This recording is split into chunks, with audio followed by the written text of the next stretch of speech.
صلی اللہ محمد وعلی آل محمد كما صليت على ابراہیم وعلی آل ابراہیم انک حمید مجید اللهم بارک علی محمد وعلی آل محمد كما بارکت علی ابراہیم وعلی آل ابراہیم انک حمید مجید.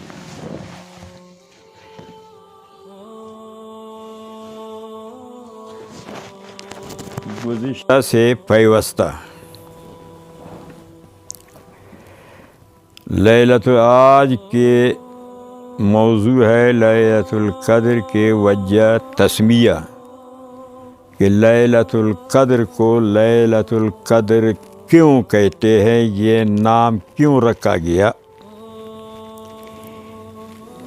ایک وجہ کہ قدر کا معنی شرف و عزت کا ہے. اس رات کی عبادت کا عزت دوسری راتوں سے زیادہ ہے اور عبادت کرنے والے کا عزت دوسری راتوں کے عبادت کرنے والے سے زیادہ ہے، تو عزت کی وجہ سے اس کو قدر کہتے ہیں. دوسری وجہ کہ اس رات میں تمام سال کے فیصلے ہوتے ہیں کہ اس سال میں کتنے بچہ پیدا ہوں گے اور اس سال میں کتنے لوگ مریں گے. یہ فیصلہ اسی رات میں، یہ تک اندازہ اسی رات میں ہوتا ہے.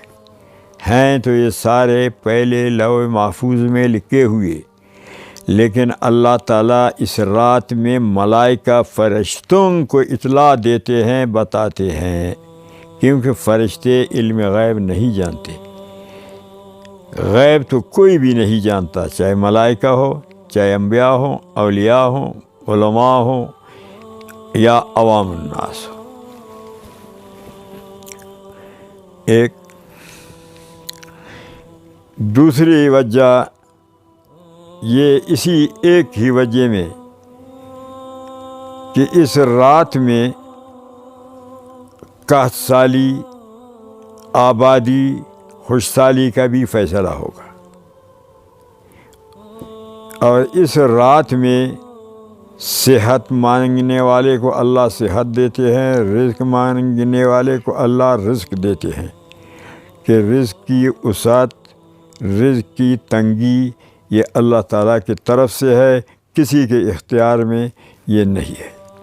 اللہ یبسط الرزق لمن یشاء ویقدر، اللہ کی مرضی ہے جس کے رزق کو وسیع بنا دے اور جس کا کم کر دے. تو یہ اللہ کے اختیار میں ہے. جیسے قرآن کریم میں فرمایا من کان یرید العاجلۃ عجلنا لہ فیہا ما نشاء لمن نرید. جو دنیا کو چاہتا ہے، جتنا ہم چاہتے ہیں، جس کو جتنا چاہتے وہی دیتے ہیں، خواہ کتنا ہی کوئی محنت کرے رات دن، ان کے محنت سے نہ ان کی کمائی بڑھتی ہے نہ گھٹتی ہے. ہاں، آخرت کا مدار اللہ محنت پر رکھا. من کان یرید الآخرۃ وسعی لہ سعیہا وہو مؤمن فکان سعیہ مشکورا. جتنا محنت کرے گا دین میں، اللہ اتنا ہی دیتے ہیں. دین کا مدار محنت پر ہے، دنیا کا مدار اللہ تعالیٰ کے منشا پر ہے. تو یہ فیصلے اسی رات میں ہوتے ہیں. تو اسی رات میں صحت مانگنا چاہیے، مغفرت مانگنا چاہیے، رزق کی وسعت مانگنا چاہیے. جس کو اولاد نہیں، اولاد اللہ تعالیٰ سے مانگے. یہ رات اجابت کی، مستجاب دعا قبول ہونے کی رات ہے. باید کہ یہ رات سارا بیداری میں گزارے، قرآن کی تلاوت میں، ذکر میں، اذکار میں، تسبیح میں، نوافل میں. تو قدر کا معنی اندازہ کا ہے، چونکہ اس رات میں اشیاء کی، ہر چیز کی اندازہ کیا جاتا ہے. تیسری وجہ لیلۃ القدر کی وجہ تسمیہ کہ کیوں لیلۃ القدر کہتے ہیں. قدر کا تیسرا معنی ہے تنگی کا، کہ مثلا ایک کمرہ ہے 10-20 فٹ کا تو اتنا آدمی اس میں آئیں گے، اس سے زیادہ ہو گئے پھر وہاں کمرہ تنگ ہوتی ہے، تنگ آ جاتی ہے۔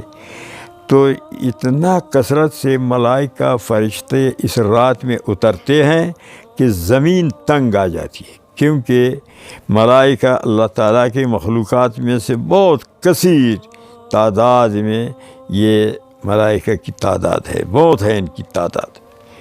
تو قدر کا معنی تنگی کا ہے۔ اب یہاں ایک بات غور کرنے کا ہے کہ ملائکہ فرشتے کیوں اترتے ہیں، ان کی آنے کا آمد کا وجہ کیا ہے۔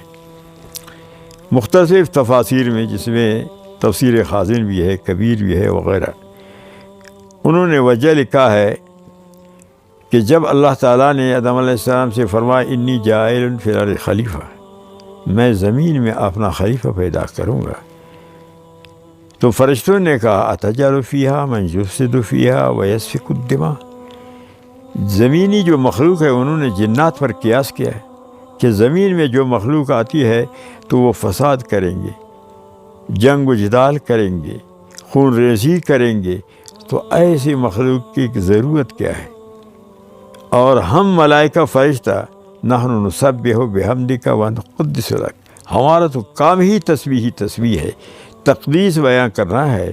ہم ہر وقت عابد مطیع ہیں، کبھی خلاف ورزی نہیں کرتے، تو خلاف ورزی کرنے والے یہ تھا تو استفسار، لیکن بطور اعتراض کے ظاہراً اعتراض معلوم ہوتا تھا، تو اس وجہ سے اللہ تعالیٰ فرشتوں کو نازل فرماتے ہیں کہ جن پر تم نے اعتراض کیا کہ یہ لوگ فسادی ہے، آج دیکھو کہ یہ کتنے عابد ہے، کتنے عبادت کرنے والے ہیں، تو وہ اپنا اسی اعتراض کے معافی کے لیے زمین پر اترتے ہیں۔ جبریل امین وہ بھی اترتے ہیں، وہ ہر آدمی سے مصافحہ کرتے ہیں، اگرچہ آدمی کو بظاہر محسوس نہیں ہوتا کہ میرے سے کوئی مصافحہ کر رہا ہے، کندھوں پر کرامن کاتبین ہے، لیکن کسی کو محسوس نہیں ہوتا کہ میرے کندھوں پر فرشتے ہیں۔ لیکن علامت جبریل امین کے مصافحہ کا یہ ہوگا کہ اس وقت اس کے بدن کے بال اٹھتے ہیں ایک، اور دل میں رقت پیدا ہوتی ہے، آنکھوں سے بے ساختہ غیر اختیاری آنسو بہنا شروع ہوتا ہے۔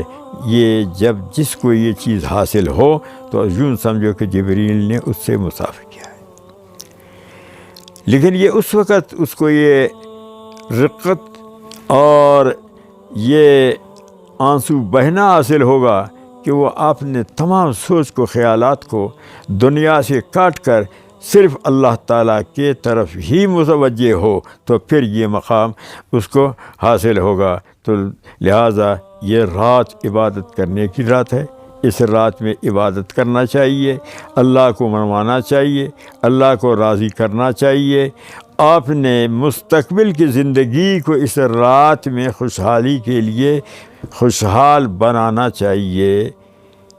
وآخر الدعوانا ان الحمد للہ رب